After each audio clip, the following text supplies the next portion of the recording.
بسم الله الرحمن الرحيم. அஸ்ஸலாமு அலைக்கும் வரஹ்மத்துல்லாஹி வபரகாத்துஹு. அன்பிற்குரிய சகோதர சகோதரிகளே, நீங்களும் ஆலிம்களாகலாம் என்கிற பாடத்தில் ஒவ்வொரு புதன்கிழமையும் உசூருல் ஃபிக்ஹ் என்ற இஸ்லாமிய சட்ட விதிகளை பற்றி நம்ம பார்த்து வருகிறோம்.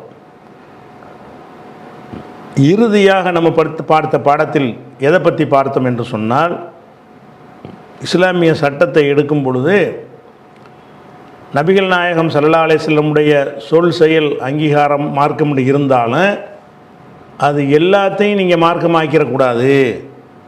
நபிகள் நாயகம் ஸல்லல்லாஹு அலைஹி வஸல்லமுடைய சொற்கள் செயல்களில் அவங்களுக்கு மட்டும் பிரத்யேகமானதுன்னு சிலது இருக்கிறது. அந்த பிரத்யேகமான விஷயத்தை அவங்களோட நிப்பாட்டிக்கிறணும். அது அடுத்த ஆளுக்கு பொருத்தக்கூடாது. அதிலிருந்து சட்டம் எடுக்கக்கூடாது. ஒரு தகவலாக தான் வச்சுக்கணும். ரசூலுல்லாவுக்கு ஒரு சிறப்பு உதாரணமாக நான் விசால் நோம்புன்னு சொன்னோம்ல, போன கடைசி பாடத்தில் அதான் சொல்லியிருப்போம்னு நினைக்கிறேன். அதாவது தொடர்ச்சியாக நோன்பு வச்சாங்கன்னு ரசூலுல்லாவுக்கு இரவு பகல் 24 hours நோன்பு வச்சாங்கன்னு இருக்குது. அப்போ அது என்னன்னு கேட்கும்போது, நீங்கள் எங்களையெல்லாம் தடுத்துட்டு நீங்கள் ஏன் வைக்கிறீங்கன்னு கேட்கும் பொழுது, நான் உங்களைப் போல கிடையாது, இறைவன் புறத்திலேருந்து எனக்கு உணவளிக்கப்படுகிறது, 24 மணி நேரம் நான் சாப்பிடாமல் இருந்தாலும் எனக்கு அது ஒன்றுமே செய்யாது அப்படின்னு ரசூலுல்லாஹ் சொன்னதுலேருந்து என்ன விளங்குச்சு, அது அவங்களுக்கு மாத்திரம் உள்ளது. அது ரசூலுல்லாஹ் வச்சாங்களோ நான் வைப்பேன்னு வைக்க இயலாது. எதில் வைக்கலாம்? அவங்களுக்கு பிரத்யேகம் என்று சொல்லப்படாத விஷயங்களில் தான் நீங்கள் வைக்கலாம். அவங்களுடைய பிரத்யேகமான தகுதி அடிப்படையில் எதையாவது அல்லாஹ் கொடுத்துருப்பானேயானால் அதை ஒரு இன்ஃபர்மேஷனாக, ஒரு தகவலாக, நம்ம வரலாறாக அறிந்து கொள்ளணுமே தவிர அதை அனைத்து மக்களின் மீதும் பொருத்தக்கூடாது. அந்த சட்டத்தை அனைவருக்கு உரியதாக என்ன செய்யக்கூடாது, ஆக்கக்கூடாது என்றது தான் இறுதியாக நம்ம பார்த்தோம். அந்த தொடர்ச்சியில் ஒரு சம்பவத்தை பாருங்கள். இது புகாரியில் 216வது ஹதீஸில் வருது.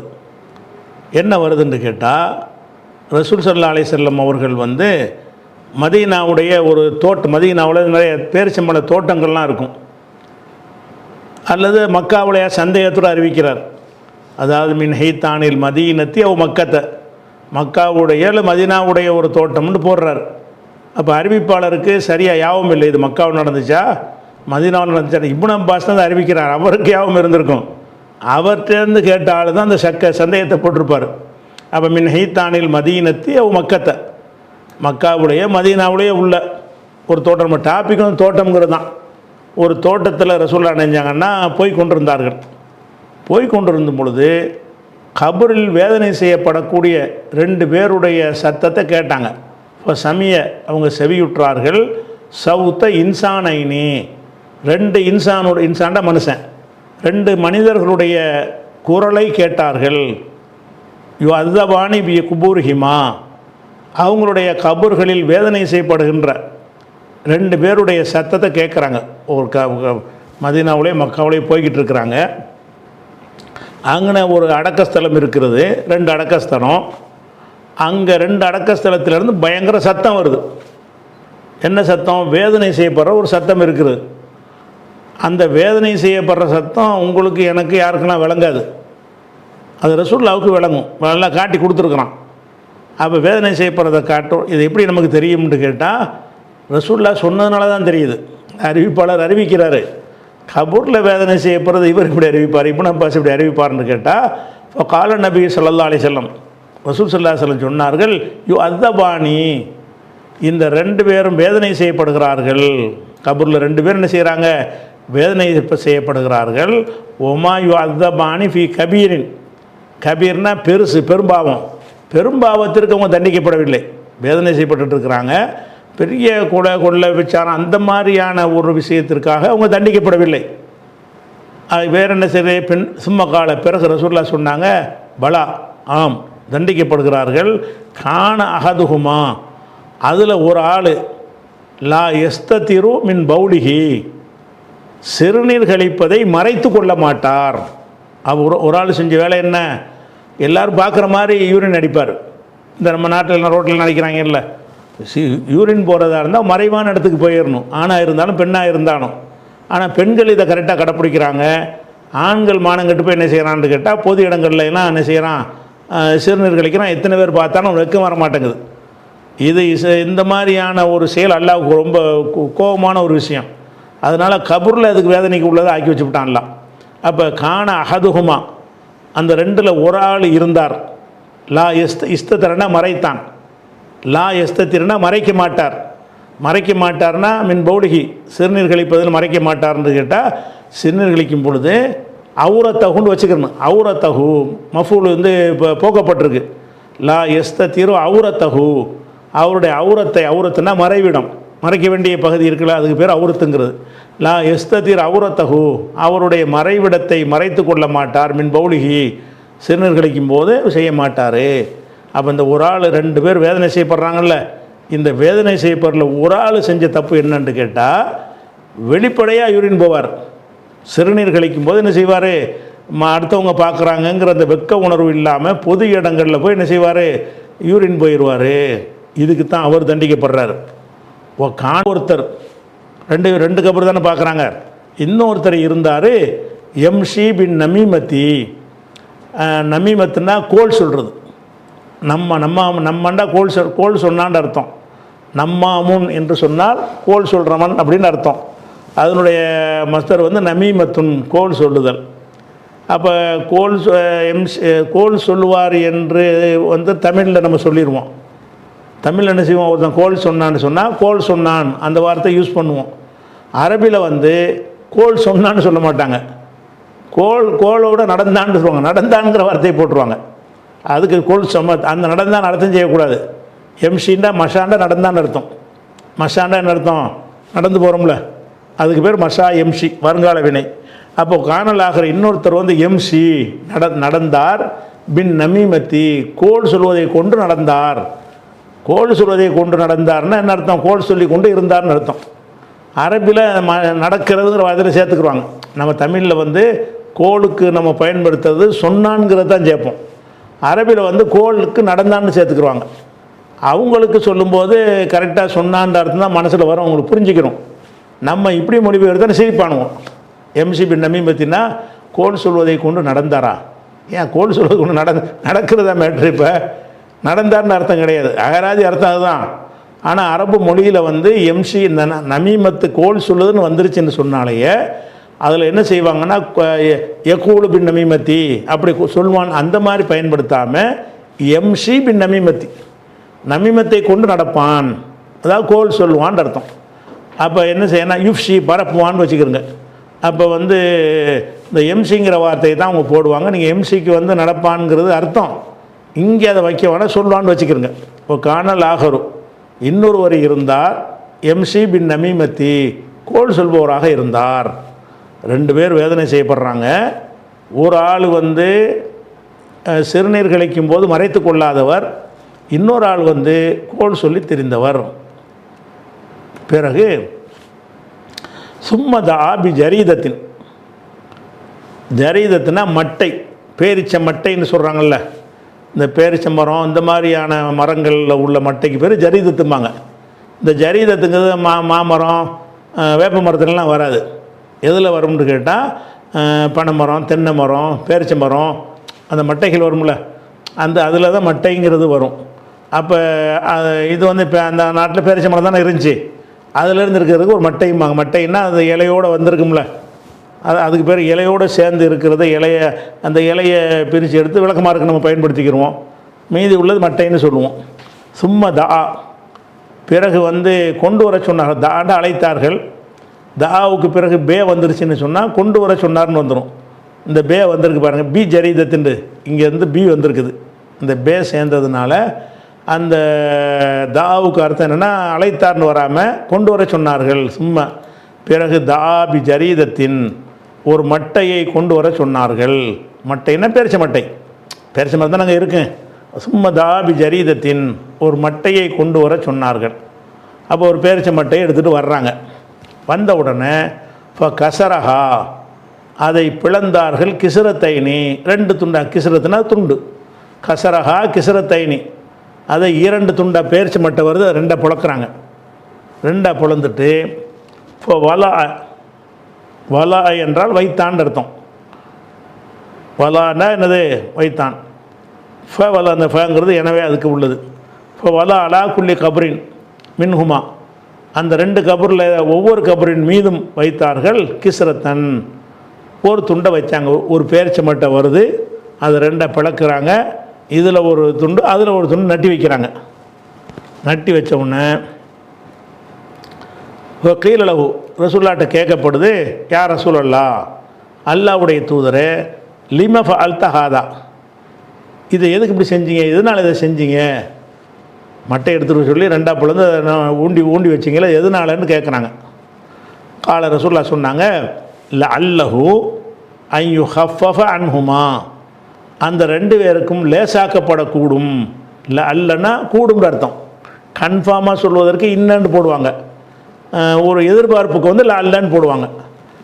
ல அல்ல ஜெய்தன் இரகமு, ஜெயித் என்பவன் இறக்கம் காட்டக்கூடும் அப்படின்னு அந்த கூடும்னு ஒரு எதிர்பார்ப்பு சொல்கிறதுக்கு இருக்குல்ல, அதுக்கு வந்து ல அல்லங்கிறது இந்த 6 சொல்ல ஒரு சொல்லு. இது இன்ன அன்ன கண்ண லாக்கின்ன லைத்த ல அல்லன்னு படித்தோம்ல, அந்த செட்டில் உள்ளது ல அல்லங்கிறது.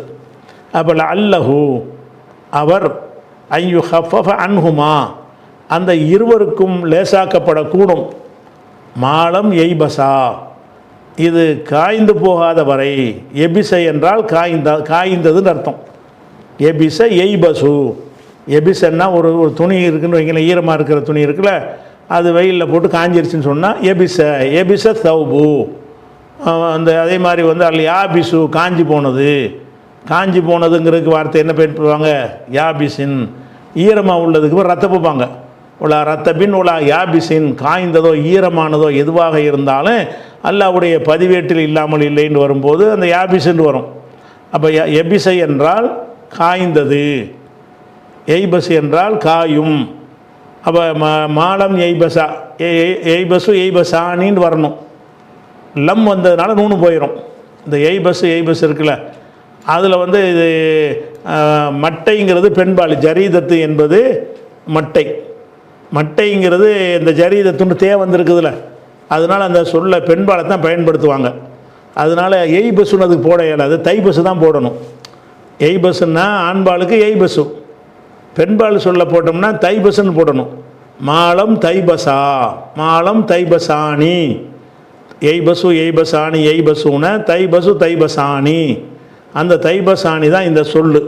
அந்த தைபசானியில் வந்து லம் சேர்ந்த உடனே நூன் போயிடுச்சு. மாலம் தைபசா, அந்த 2 மட்டைகளும் காயாமல் இருக்கும் வரை, அந்த 2 மட்டைகளும் காயாமல் இருக்கும் ஈரமாக இருக்கிற வரைக்கும் இவங்களுக்கு வேதனை செய்யப்படுறது கொஞ்சம் லேசாக்கப்படும். கபூரில் வேதனை செய்யப்படுறாங்க, மட்டையை கொண்டு வர சொல்கிறாங்க, இதில் ஒன்று அதில் ஒன்று நட்டி வைக்கிறாங்க. வச்சுட்டு என்ன செய்கிறாங்க, இது காய்கிறது வரைக்கும், நிரந்தரமாக அதை வச்சா வேதனைலாம் லேசாக்கப்படாது. இது காயிற வரைக்கும் உங்களுக்கு வேதனை இருக்கக்கூடுங்கிறாங்க. அல்ல தான் போடுறாங்க, கன்ஃபார்மாகவும் சொல்லலை. அல்லஹு ஐயு ஹஃபஃப அன்ஹுமா, அந்த 2 பேருக்கும் லேசாக்கப்படக்கூடும்.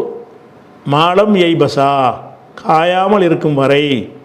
இன்னொரு அறிவிப்பில் என்ன வருதுன்னா, ஒரு அறிவிப்பாளர் வந்து டவுட்டாக வந்து வேறு வார்த்தையை சொன்னதாகவும் வருகிறது. இலா ஐ அல்லது இலா அன் தைபசா, அந்த 2 மட்டைகளும் காயிற வரைக்கும் லேசாக்கப்படக்கூடும்னு சொல்லிட்டாங்களா. இந்த ஹதீஸை மட்டும் நம்ம பார்த்தோம் என்று சொன்னால் நம்ம என்ன சட்டம் எடுப்போம்? ஒரு கபூரில் வந்து ஒரு மரத்தை நட்டி வச்சோம்னு சொன்னால் அந்த காயிற வரைக்கும் அதில் கபூராளிக்கு வேதனை லேசாக்கப்படும், அப்படி தானே வருது. அந்த கபூராளிக்கு வந்து வேதனை லேசாக்கப்படுவதற்கு இந்த மரம் ஈரமான ஒரு மட்டையை வைப்பது ஒரு ரீசனாக இருக்கிறதுன்னு விளங்குது. இதை மட்டும் வைத்து கொண்டு என்ன செய்கிறாங்கன்னு கேட்டால், இன்றைக்கும் கூட கபூர்ஸ்தானில் யாராச்சும் இறந்துட்டாங்கன்னு சொன்னால் அடக்கம் பண்ணி முடித்தவுடனே அந்த கபூர் மேலே சில செடிகளை நட்டு வச்சுட்டு வர்றாங்க. எதனால் அவர் நட்டு வச்சு, இதை ஹதீஸ் ஆதாரம் காட்டுறாங்க. என்னென்னு காட்டுறாங்க, இது காயிற வரைக்கும் அது லேசாக்கப்படும் இருக்கா இல்லையா. அப்போ இதில் வந்து நம்ம கவனிக்கிற விஷயம் என்னென்னு கேட்டால், பொதுவாக வந்து இந்த மட்டை வந்து முளைக்காது, வளராது. அந்த மட்டையை 2ஆக பொழந்துட்டா அறவே வளராது. ரசூல்லா வந்து முளைக்காத அளவுக்கு உள்ள அளவுக்கு அதை ஆக்கி தான் நட்டு வைக்கிறாங்க. இல்லாட்டி இணைஞ்சிருக்கலான்னு கேட்டால் ஒரு மரத்தை இப்படி கொண்டாந்து நட்டிட்டு போயிருக்கலாம். ஒரு செடியை பிடிச்சி நட்டால் அது ரொம்ப நாளைக்கு இருக்கும். இது சும்மா காய் 2 நாளில் காஞ்சி போயிடுது. நம்ம நபின்னு நம்ம இறை தூதராக இருக்கிறோம், நம்ம கண்ணுக்கு எல்லாம் காட்டிட்டான். அந்த உம்மத்துக்கு நம்மளால் ஏண்டது என்ன, எல்லாம் அந்த இதை வச்சு இந்த மட்டை என்னற வரைக்கும் லேசாக்கி வைக்கின்ற ஒரு ஏதோ பிரார்த்தனை பண்ணியிருப்பாங்கன்னு வழங்கணுமே தவிர அந்த மட்டைக்கு அந்த தன்மைன்னு வழங்கக்கூடாது. ரசூல் ஸல்லல்லாஹு அலைஹி வஸல்லம் இல்லைன்னா என்ன செய்வாங்கன்னா, நல்லா காஞ்சி போகாத ஒரு செடியையாவது கொண்டு வைக்க சொல்லியிருப்பாங்க. வளரக்கூடியதை வச்சுருப்பாங்க. மட்டையை 2 பிளந்தோன்னு வளராது, மட்டையே வளரும். மட்டையே முதல்ல வளராது. பெருச மட்டையை எடுத்து ஊற்றுனீங்கன்னா அது மரமாக போகாது. ஆனால் ரசூலுல்லாஹ் என்ன செய்கிறாங்கன்னு கேட்டால், அந்த ஈரம் வர்ற வரைக்கும் காயிற வரைக்கும் லேசாகப்படும்னு சொல்லிட்டாங்களா. இந்த ஹதீஸை மட்டும் வைத்து கொண்டு பார்த்தீங்கன்னு சொன்னால் அப்போ நம்ம என்ன விளங்கலாம், இது நம்மளும் இதை செய்யலான்னு விளங்கும். இது ரசூலுல்லாஹ்வுக்கு மட்டும் உள்ள ஒரு விஷயம். இது ரசூலுல்லாஹ்வுக்கு மட்டும் பிரத்யேகமான ஒரு செய்தி சட்டம் தான் இது.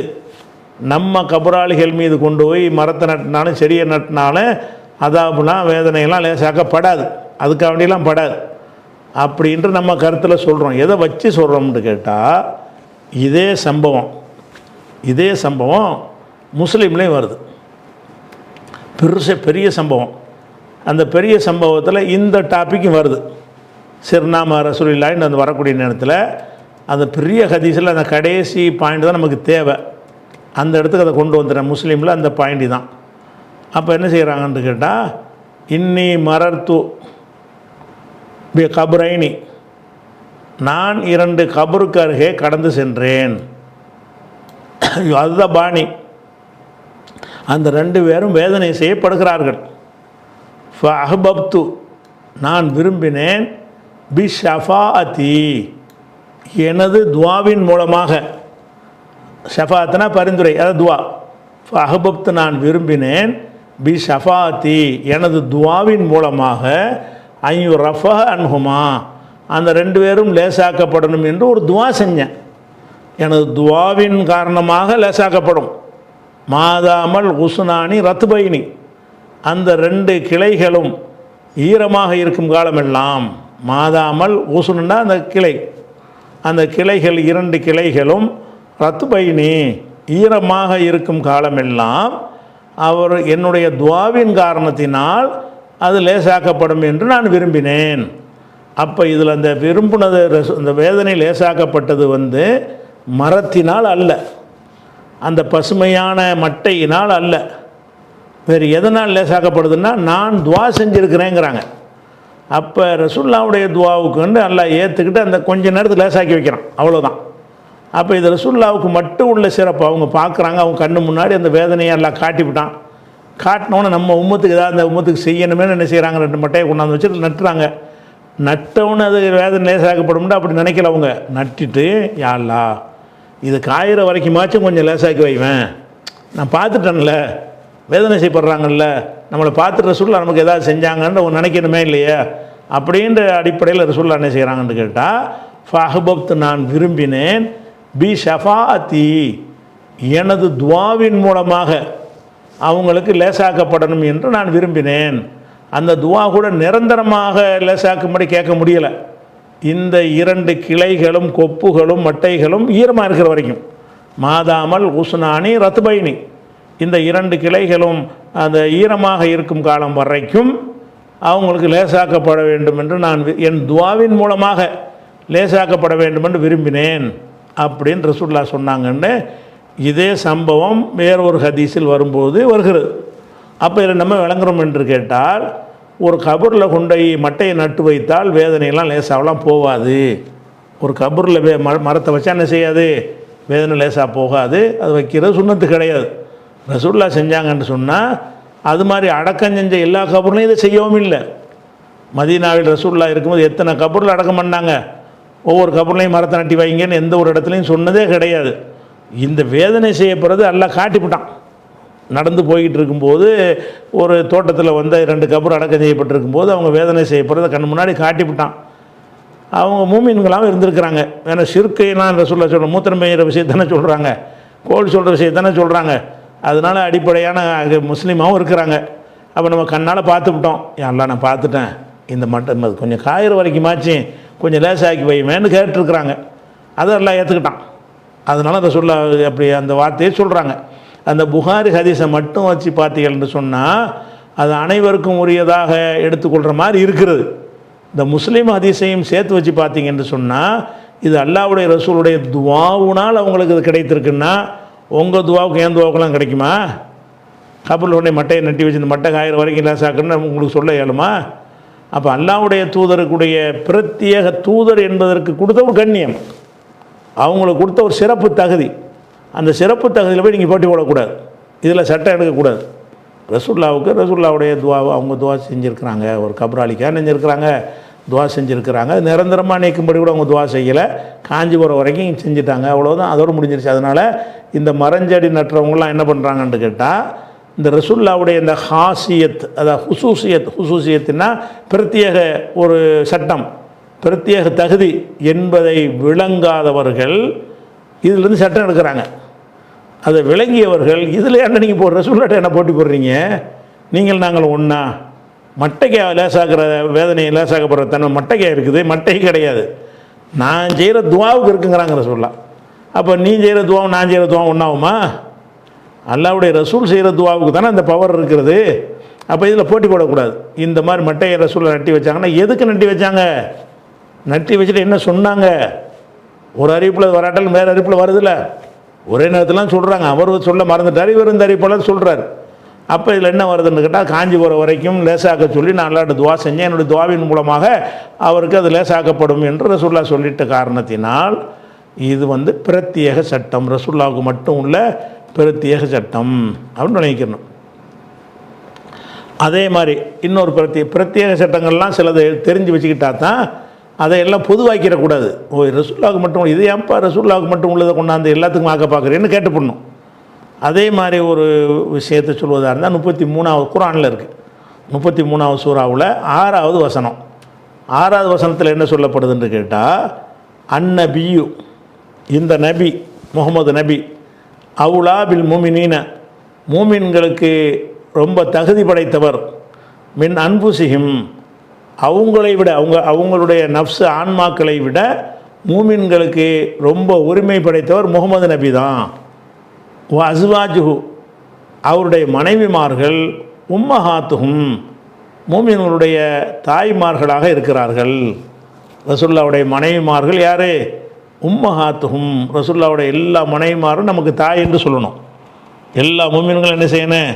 அபூபக்கர் சித்திக் ரலியல்லாஹு அன்ஹு அவர் கூட அவருடைய மகள் ஆயிஷாவை தாயின்னு தான் சொல்லணும். அவருடைய மக தான் ஆயிஷா நாயகி. ஆனாலும் இந்த ரசூலுல்லாஹ்வுடைய மனைவின்னு வந்துட்டு என்ன ஆகிட்டாங்க? அவங்களே தாயாகிடுறாங்க. உமருடைய மகள் தான் ஹப்ஸா.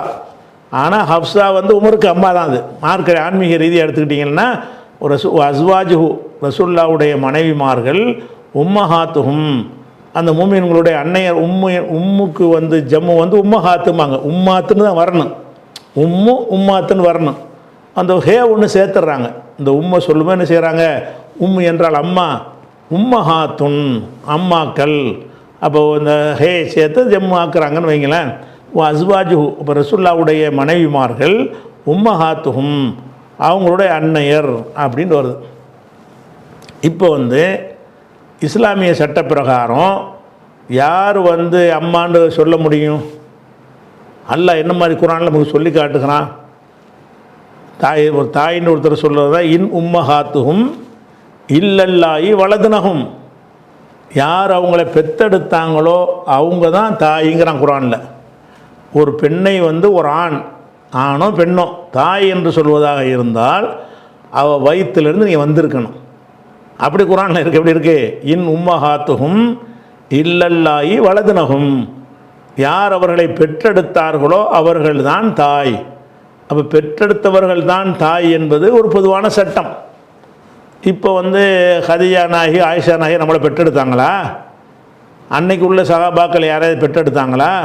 பெற்றெடுக்கவில்லை. அப்போ பெற்றெடுத்தவர் தான் தாய்ங்கிறது ஒரு பொதுவான சட்டமாக இருந்தாலும் இது ரசூலுல்லாஹ்வுடைய மனைவிமார்கள் தாயில் ஒடியாந்துடுறாங்க. அப்போ தாயின்னு என்னவாகும் அப்படின்னு கேட்டிங்கன்னு சொன்னால் இதை பாருங்கள். இதில் 33 53 அதில் என்ன வருதுன்னு கேட்டால் யாயுல்லதின் ஆமனும், நம்பிக்கை கொண்டவர்களே, லா ததுகுலு புயூத்தன் நபி, நபியுடைய வீடுகளுக்கு நீங்கள் செல்லாதீர்கள். இல்லா யூதனலுக்கும், உங்களுக்கு அனுமதி அளிக்கப்பட்டாலே தவிர நீங்கள் போவாதீங்க. இலா தாமின், உணவளிப்பதற்கு, உணவுக்காக அனுமதிக்கப்பட்டால், சாப்பாட்டுக்கு வாங்கன்னு கூப்பிட்டா போங்க, உணவுக்காக அனுமதிக்கப்பட்டாலே தவிர போவாதீங்க. போயிட்டு கைர நாதிரீன இனாகு, இனாண்டா பாத்திரம், இனாகுண்டா அவருடைய பாத்திரம், சாப்பாட்டு தட்டுன்னு அர்த்தம். நாலர்னா பார்த்தான்னு அர்த்தம். கைர நாதிரீன இனாகு, அவருடைய பாத்திரத்தை பார்க்காதவர்களாக நீங்கள் என்ன செய்யுங்க, போங்க. ஏன்னு கேட்டால், ஒரு ஆள் சாப்பிட்ருக்கும்போது பாத்திரத்தை பார்த்தீங்கன்னு வெக்கப்படுவாங்க. நமக்கு சாப்பாடை வச்சுட்டாங்கன்னு வைங்களேன், சாப்பாடை வச்சு நம்ம சாப்பிட்ருக்கும்போது எல்லாம் குறுகுண்டு அதே பார்த்தா என்ன செய்வீங்க நீங்கள்? உங்களுக்கு சாப்பாடை வச்சு விட்றாங்க, வச்சுட்டு 50 பேர் குறுகுண்டு அதே பார்க்குறாங்க, எப்படி இருக்கும் உங்களுக்கு? உள்ளே போகுமா சாப்பாடு? வெக்கப்படுவாங்க. அப்படியே எல்லாம் சொல்லி காட்டுறான், அது ரசூலில் வெக்கப்படுவாங்கன்னு. இப்போ எஸ்தஹீமின்கும், உங்கள்லேருந்து ரசூலில் வெக்கப்படுவாங்க, பாத்திரத்தை பார்த்துக்கிட்டு இருக்காதீங்க அப்படின்னு சொல்லிட்டு அதில் முக்கியது. அடுத்து அல்லாஹ் சொல்கிறான், வைதா சால்துமு ஹுன்ன, அவர்களிடத்தில் எதையாவது நீங்கள் கேட்பதாக இருந்தால், மத்தான் ரசூலுல்லாஹ்வுடைய மனைவிமார்கள்ட்ட எதையாவது கேட்பதாக இருந்தால், ஃபஸ்அலு ஹுன்ன, அவங்கள்ட்ட கேளுங்கள், மின் வராய் ஹிஜாபின், திரைக்கு அப்பால் இருந்து என்ன செய்யுங்க, கேளுங்கள். லாலிக்கும், இதுதான் அத்ஹருலி குலூபிக்கும், உங்கள் உள்ளங்களுக்கும் தூய்மையானது, குலூபிஹின்ன, அவங்களுடைய உள்ளங்களுக்கும் தூய்மையானது. ஒமா காணலுக்கும் அன் தூது ரசூல் அல்லாஹி, அல்லாவின் தூதரை தொல்லைப்படுத்துவது உங்களுக்கு தகாது. வலா அன் தன்கிஹு அஸ்வாஜஹு, அவருடைய மனைவிமார்களை நீங்கள் மணந்து கொள்வதும் கூடாது. மிம்பாதிஹி, அவருடைய மரணத்திற்கு பிறகு அவங்களுடைய மனைவிமார்களை நீங்கள் மணந்து கொள்ளக்கூடாது. அபதன், ஒரு காலத்திலையும் அவங்கள ரசூலுல்லாஹ்வுடைய மனைவிமார்களை நீங்கள் யாரும் கல்யாணம் பண்ணக்கூடாது. இப்போ அந்த அவருடைய மனைவிமார்களுடைய தாய்மார்கள் அல்லாஹ் சொன்னால அர்த்தம் இதுதான். ரசூலுல்லாஹ்வுடைய மனைவிமார்கள் உங்களுடைய தாய்மார்கள்னு முதல் வசனத்தை நான் காட்டினேன்ல, இந்த வசனத்தை என்ன வந்துச்சுன்னு சொன்னால், ஒலான் தன்கிஹு அஸ்வாஜஹு மிம்பாதி அபதா, அவருக்கு பிறகு அவருடைய மனைவிமார்களை நீங்கள் யாரும் ஒரு காலத்திலும் திருமணம் செய்யக்கூடாது, அது கடும் குற்றம். இன்னதாலிக்கும் காண இந்துல்லாஹ் அலீமா, இது அல்லாஹ்விடத்தில் பயங்கரமான விஷயமாக இருக்கிறது என்று அல்லாஹ் இதில் வந்து சொல்லி காட்டுகிறான். அப்போ ரசூலுல்லாஹ்வுடைய மனைவிமார்கள் வந்து நமக்கெல்லாம் தாய் எதுக்கு சொல்லப்பட்டிருக்கு? இந்த கல்யாணம் பண்ணாமல் இருக்கிறதுக்கு தான். அதனால் தாய் என்று சொத்துலாம் பங்கு கேட்டு வந்தால் கொடுப்பீங்களா? கொடுக்க முடியாது. என்ன தாய்க்கு என்ன அர்த்தம்? தாயை ஒருத்தன் கல்யாணம் பண்ணலாமா? அந்த மாதிரி அவங்கள கல்யாணம் பண்ணக்கூடாதுங்கிறதுக்கு அர்த்தம். அப்போ இது ரசூலுல்லாஹ்வுடைய பிரத்யேகமான ஒரு சட்டம். அப்போ இந்த சட்டத்தில் வந்து ஒருத்தர் இன்னொரு ஜனாதிபதி இருக்கார், அவர் என்ன செய்கிறாரு, எனக்கு பிறகு என் மனைவி யாரும் கல்யாணம் பண்ணக்கூடாதுன்னு சட்டம் எடுக்கலாமா? ரசூலுல்லாஹ் ஜனாதிபதியாக இருக்கிறாங்க, சரி, அபூபக்கர் சித்திக் ஆட்சிக்கு வர்றாரு, ரசூலுல்லாஹ்வுடைய மனைவிமார்களை யாரும் கல்யாணம் பண்ணக்கூடாதுன்னு சொல்லிவிட்டார்கள். அதனால் நான் மரணித்து விட்டால் என் மனைவிமார்களை யாரும் கல்யாணம் பண்ணக்கூடாது சொல்ல முடியுமா? இது யாருக்கு மட்டும் உள்ள ஒரு சட்டம்? ரசூலுல்லாஹ்வுடைய மனைவிமாருக்கு மாத்திரம் உள்ள ஒரு சட்டம். அப்போ இதுதான் ஹாஸ், இதிலேருந்து சட்டம் எடுக்கக்கூடாது, இது தெரிஞ்சுக்கிறது தான். என்ன செய்யணும், இது ரசூலுல்லாஹ்வுடைய மனைவிமார்களுக்கு உள்ள ஒரு விஷயம். அதே மாதிரி வந்து இந்த ஹிஜாபுங்கிற சட்டம் இருக்குதுல்ல, நீங்கள் ஹிஜாபுலாம் பேசிக்கிட்டு இருக்கிறாங்கல்ல, ஹிஜாபுன்னு எதை சொல்லிகிட்டு இருக்கிறாங்க? தலையில் ஒரு துணியை போட்டுக்கிட்டு அதுக்கு பேர் ஹிஜாபுங்கிறாங்க, அல்லது மார்பிளில் தொங்க போட்டுக்கிற துணிக்கு பேர் ஹிஜாபுங்கிறாங்க, அந்த புர்காங்கிற ஒரு ஆடையை பிடிச்சி இது ஹிஜாபுங்கிறாங்க. குரானில் வந்து ஹிஜாபுன்னு வர்றது இந்த ஒரு வசனத்தெலாம் வருது, இதுதான் ஹிஜாப். ஹிஜாபோட ஆயத்துங்கிற இது தான். இப்போ படிச்சுக்கிட்டு இருக்கிறோம்ல, 33 வந்து 53வது வசனத்தில் என்ன வருதுன்னு கேட்டால், நீங்கள் அவர்களிடம் எதையாவது கேட்டால் ஹிஜாபுக்கு பின்னால் இருந்து கேளுங்கள். ஹிஜாபு என்றால் திரை. ஹிஜாபுன்னா அணிகிற ஆடைக்கு பேர் கிடையாது, தலையில் போடுற துணிக்கு பேர் ஹிஜாபு இல்லை, புர்காவுக்கு பேர் ஹிஜாபு இல்லை, மூஞ்சை பிடிச்சி மறைச்சிக்கிட்டு கட்டிக்கிட்டு போகிறாங்களே அதுக்கு பேர் ஹிஜாபு இல்லை. ஹிஜாபுன்னா என்னன்னு கேட்டால், ரசூலுல்லாஹ்வுடைய வீட்டுக்கு நம்ம போகிறோம், அவங்க மனைவிமார்கிட்ட பேசணுமாக இருந்தால் நடுவில் ஒரு ஸ்க்ரீன் தொங்கும், ஹிஜாபு தொங்கும். ஹிஜாப்னா திரை, ஒரு திரை போடப்பட்டிருக்கும். திரைக்கு இப்பால் இருந்து நம்ம பேசுவோம், அவங்க அப்பால் இருந்து, ஆண்களாக இருந்தால், பெண்களாக இருந்தால் உள்ள போய் பார்த்துக்கலாம், ஆண்களாக இருந்தால் திரைக்கு இந்த பக்கம் இருந்து அவங்க பேச வேண்டும், அவங்க திரைக்கு அந்த பக்கம் இருந்து நமக்கு ஆன்சர் பண்ணுவாங்க. அப்போ வைதா சால்துமு ஹுன்ன மத்தான், அவங்களிடம் எதையாவது ஒரு பொருளை நீங்கள் கேட்பதாக இருந்தால் ஃபஸ்அலூஹுன்ன, அவங்கள்ட்ட கேளுங்க, மின் வராய் ஹிஜாபின், வரான்னா பின்னால், மின் வராய் ஹிஜாபின், ஹிஜாபுக்கு பின்னால் இருந்து கேளுங்கள். அப்படி நல்லா என்ன செய்கிறான்னு கேட்டால் ஒரு சட்டம் போடுறான். இதுவும் ரசூலுல்லாஹ் மனைவிமாருக்கு மட்டும் உள்ளது. அவங்களுக்கு மட்டும்தான் முகத்தை மறைக்கிற சட்டமே. அவங்க அதனால தான் திரைக்கு பின்னால் இருந்து கேட்க சொல்கிறான். இந்த ஹிஜாபை எல்லாத்துக்கும் உள்ளதாக்குறாங்க. அல்லாஹ் குர்ஆனில் சொல்லும் பொழுது இது ரசூலுல்லாஹ்வுடைய மனைவிமாருக்கு மட்டும் உள்ளதுன்றான். அவங்களுக்கு அவங்க மனைவியை கல்யாணம் பண்ணக்கூடாதுங்கிறான்ல, அந்த லிஸ்ட்டில் இதையும் நல்லா சேர்க்குறான். எதை சேர்க்குறான்? அவங்க முகத்தை மறைத்த ஹிஜாபுக்கு பின்னாடி இருத்தல்னா, வீட்டுக்குள்ளே இருக்கும்போது இப்படி, வெளியே போனாங்கன்னா அவங்க முகத்தை மறைச்சிக்கிறணும், யாரும் பார்க்கக்கூடாது. ரசூலுல்லாஹ்வுடைய மனைவிமாருக்கு மட்டும் அந்த கண்டிஷன் இருக்குது. அப்போ இவங்க என்ன பண்ணிட்டாங்கன்னா, ரசூலுல்லாஹ் சம்மந்தப்பட்டு தான் ஹிஜாபுடைய ஆயத்துங்கிற, இதுதான் ஹிஜாபுடைய ஆயத்து. ஹிஜாபுடைய ஆயத்து இறங்குச்சு. ஹிஜாபுடைய ஆயத்து உங்களுக்கு எனக்குமா இறங்கியிருக்கு? ஹிஜாபுடைய ஆயத்துங்கிறது ரசூலுல்லாஹ் மனைவின்னு சொல்லி வருது. நபிகள் நாயகத்துடைய மனைவிமாருக்கு மட்டும் உள்ள சட்டமாகத்தான் இந்த வசனம் அருளப்பட்டிருக்கிறது. அப்போ ரசூலுல்லாஹ்வுடைய மனைவிமார்கள் மற்ற பெண்களைப் போல இன்னொரு இடத்துல எல்லாம் சொல்கிறான், யா நிசா நபி லஸ்துன்னக அஹதின் மினன் நிசாய், நபியின் மனைவிமார்களே நீங்கள் மற்ற பெண்களைப் போல இல்லை அப்படின்னு சொல்லிட்டு நீங்கள் வீட்டை விட்டு வெளியே போகக்கூடாது, உள்ளே இருங்க அப்படின்லாம் ஒரு நிறைய கண்டிஷன் எல்லாம் போடுறான். இந்த கண்டிஷன்லாம் அனைத்து பெண்களுக்குமானது கிடையாது. யாருக்கு உள்ளது? ரசூலுல்லாஹ்வுடைய மனைவிமாருக்கு மட்டும் உள்ளது. ஹிஜாப் என்பது அந்த ஹிஜாப் என்றால் திரைக்கு பின்னால் இருந்து கொள்ளுதல், திரைக்கு பின்னால் இருக்க வேண்டும் என்கிற சட்டம் யாருக்கு உள்ளது? நபியின் மனைவிமாருக்கு மாத்திரம் உள்ளது. அப்போ இதிலேருந்து சட்டம் எடுக்கக்கூடாதுங்கிற விஷயத்தில் சட்டம் எடுக்கிறாங்க, முகத்தை மறைக்கிறாங்க. ஏன்னு கேட்டால் அது பாருங்கள், மற்ற திரைக்கு பின்னாடி தானே கேட்க சொல்கிறான். யாருக்கு சொல்கிறான்? ரசூலுல்லாஹ் மனைவிமாருக்குன்னு பிரத்யேக சட்டமாக தானே சொல்கிறான். எப்போ இந்த வசனத்தில் சொல்கிறபடி நீங்கள் ஒருத்தன் இறந்து போயிட்டான், பொண்டாட்டி கல்யாணம் பண்ணக்கூடாது நீங்கள் சொல்லுவீங்களா? ரசூலுல்லாஹ் மனைவிக்கு மட்டும் அது கரெக்டாக புரிஞ்சுக்கிறீங்களா? இதே வசனத்தில் அதுவும் இருக்குது. அவருடைய மனைவியை நீங்கள் கல்யாணம் பண்ணக்கூடாதுங்கிறது யாருக்கு மட்டும் உள்ளது? ரசூலுல்லாஹ்வுடைய மனைவிக்கு மட்டும் உள்ளது தானே. இன்னொருத்தனுடைய மனைவிக்கும் அது பொருந்தாது தானே. அதனால் இந்த ஹிஜாபு பற்றின விஷயம், கல்யாணம் பண்ணுற விஷயம், இந்த ரெண்டும் பிரத்யேக சட்டம். இது நம்ம அனைவருக்கும் உள்ளது இல்லை. ஆனால் அதிகமான பேர் ஹிஜாபுக்கு அர்த்தத்தை மாற்றிட்டு ஒரு கண்ணு தெரிகிற மாதிரி துணியை கட்டி வச்சுக்கிட்டு அதை போட்டு ஹிஜாபுங்கிறான், தலையில் ஒரு துணியை போட்டுவிட்டு ஹிஜாபுங்கிறான், புர்காங்கிற ஒரு ஆடையை போட்டு ஹிஜாபுங்கிறான். அப்போ ஹிஜாபுண்டு இவங்க அந்த ஹிஜாபுக்கு அந்த ஹிஜாபுக்கு அர்த்தமே திரைக்கு அணிகிற ஆடைக்கு பேர் ஹிஜாபு கிடையாது. அவங்க எந்த ஆடை அணிஞ்சாலும் மேலே ஒரு துணியை போட்டு மறைச்சிருவாங்க. ஸ்க்ரீன் போடுறோம்ல, ஹிஜாப்னா என்னது? ஒரு ஸ்க்ரீன் போட்டு கொள்வதுக்கு பேர் தான் ஹிஜாப். அப்போ ஹிஜாபுக்கு அப்பால் இருந்து கேளுங்கள்டால் என்ன விளங்குது உங்களுக்கு? திரைக்கு அப்பால் இருந்து ஹிஜாபுண்டு ஒரு மனிதர்கிட்ட எல்லாம் பேசுவதாக இருந்தால், ஒரு ஹிஜாபுக்கு அப்பால் இருந்தான் பேசுவான்னு வருதுல்ல, அந்த ஹிஜாப் தான். திரைக்கு அப்பால் இருந்து பேசுவாண்டு அந்த தான் ஹிஜாப். அதனால் இது நம்ம ஃபிக்குல விளங்க வேண்டிய ஒரு விஷயம் என்னென்னு கேட்டால், உசூல் ஃபிக்குல ரசூல் ஸல்லல்லாஹு அலைஹி வஸல்லமுக்கு மாத்திரம் உள்ளதா பொதுவானதாங்கிறத கவனித்து தான் சட்டம் எடுக்கணும். ரசூலுல்லாஹ் சம்மந்தப்பட்ட எல்லாத்தையும் சட்டமாக்கிட்டு போயிடக்கூடாது, பார்க்கணும். ஆகா, இது ரசூலுல்லாஹ் மனைவிக்கு மட்டும் உள்ளதில்லை, இது எப்படி நம்ம சட்டம் எடுக்கிறது? இது அவங்களுக்கு மட்டும் ஆக்கிறணும். இது ரசூலுல்லாஹ்வுக்கு மட்டும் உள்ள சிறப்பு தகுதி, என்னுடைய துவாவை கொண்டுள்ள சொல்லியிருக்கிறாங்க, இதை எப்படி நம்ம பொதுவாக்குறது? ஃபிக்கு சட்டத்தை வழங்குறதா இருந்தால் இந்த உசூல் உங்களுக்கு தெரிஞ்சிருக்கணும்.